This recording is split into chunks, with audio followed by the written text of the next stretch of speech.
In 1987, a guy in Ohio quit his factory job to sharpen knives out of the back of a van. 10 years later, he was taking home $94,000 a year, working just 4 days a week.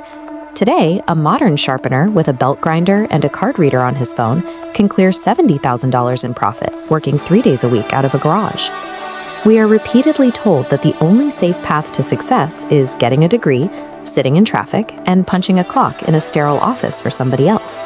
Yet, out in Wisconsin, a self-taught watchmaker pulls in $90,000 a year working out of his basement. He actually has to turn away 3 customers a week because he is completely booked. The big box retail boom of the 1980s and 90s was supposed to wipe these neighborhood trades off the map. Chain hardware stores and cheap disposable goods were designed to make repair obsolete. But corporate efficiency missed a massive blind spot. It didn't actually eliminate the market demand for fixing things. It merely eliminated the people who knew how to do the work.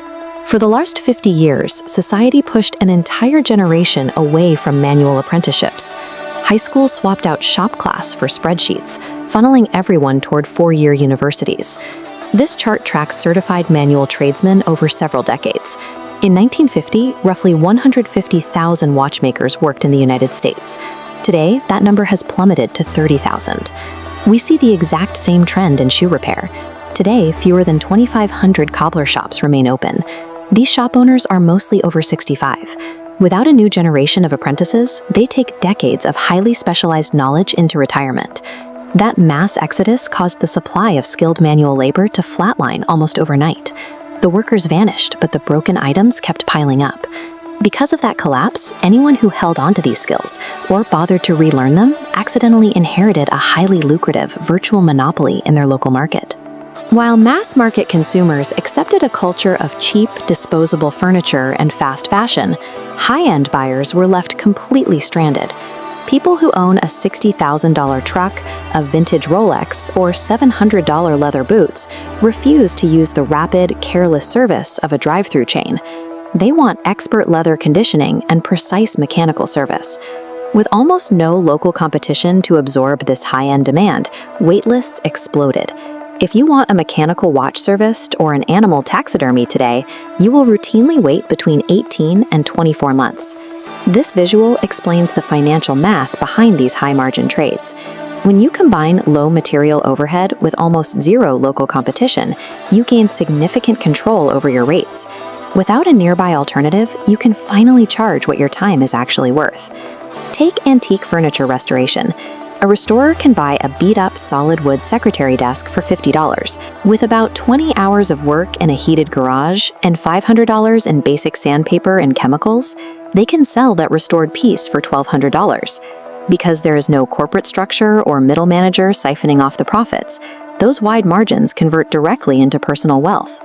We've been sold a lie that working with your hands is a step backward, and that real success happens inside a cubicle. The reality is the market is actively starving for specific craftsmen. There are 40 million pianos in American homes, but roughly 7,000 active tuners. A working tuner with a regular client base can clear professional-level incomes of $60,000 to $100,000 annually, working 4 days a week. At the same time, the right to repair movement and an appreciation for craftsmanship have turned these skills into luxury status symbols. Craft breweries and restaurants gladly pay $2,000 for a hand-painted window because cheap vinyl stickers look terrible. The massive financial barrier of a 4-year university degree doesn't apply here. The only thing standing between you and that revenue is the willingness to learn forgotten skills. Entering these fields today usually costs less than a single semester of tuition.